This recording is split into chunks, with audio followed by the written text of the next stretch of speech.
Welcome back to the channel. Let's talk about Palantir stock. So right after I made a video on C3AI stock, I realized that we cannot talk about AI stock without Palantir stock in the picture. Many people would label Palantir and C3AI as a direct competitor, but if you tell that to most of the Palantir fans out there, trust me, you're gonna get thousands of hate comments from these people. Immediately after doing my due diligence, I reached a verdict that these Palantir fans out there are not quite wrong in my opinion. In fact, I do agree with them that they're quite different in some ways.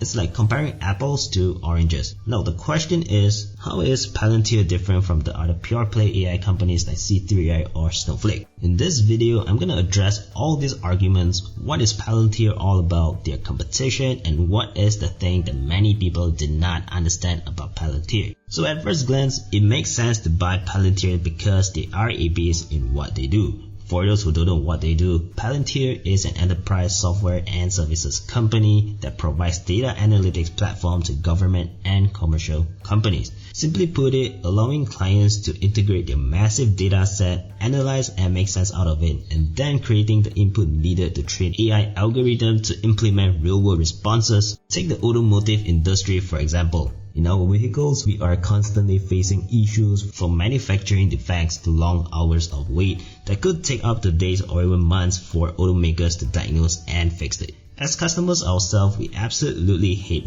waiting. But at the same time, we also know that it is also impossible for automakers to proactively identify and improve the emerging situation, right? Because they have so many vehicles with different kinds of problems coming in every single day. So how do they exactly solve this? This is where it all changes with the use of artificial intelligence in Palantir. Some might be already aware of, cars serve as a rich data source. In fact, some of the biggest passenger car automakers have more than 10 million vehicles worth of data sitting in their data server. In this kind of situation, Palantir data analytics platform are able to automatically spot patterns, hidden data from these data sources, and reveal this information that automakers never realized was possible to find out in the first place. And then with that information, automakers can then make swift decisions to plan and execute real-world responses that are said to be 80% faster. Therefore, what clients are really paying for as a Palantir customer is a vital AI infrastructure that can take them to the next level by solving issues they couldn't before. Now speaking of the AI infrastructure, let's dive into the conversation and talk about what many people did not understand about Palantir. There are hundreds of companies out there that are trying to take a piece of the pie in the AI industry.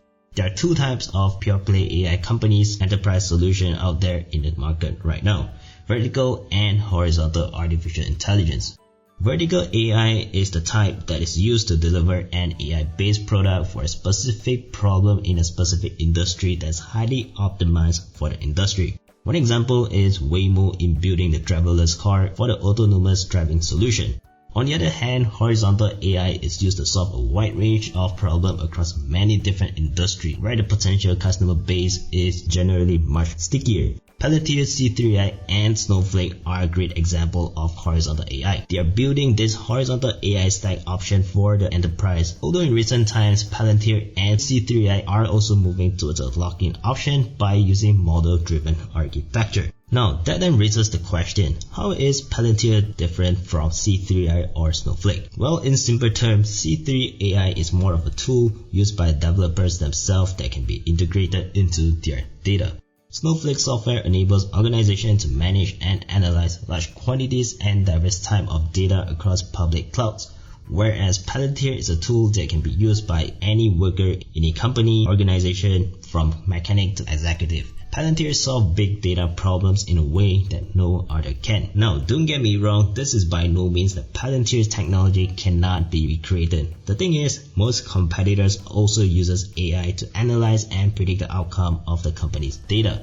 The difference is, unlike most of these competitors, Palantir decides to focus on a rather narrow scope in the wide range of business-to-business data landscape.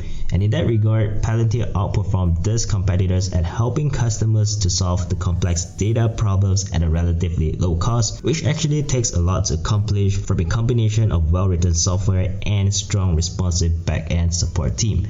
That's why there's no company around, at least that the one that I'm aware of, that's capable of solving some of the world's hardest problems like Palantir.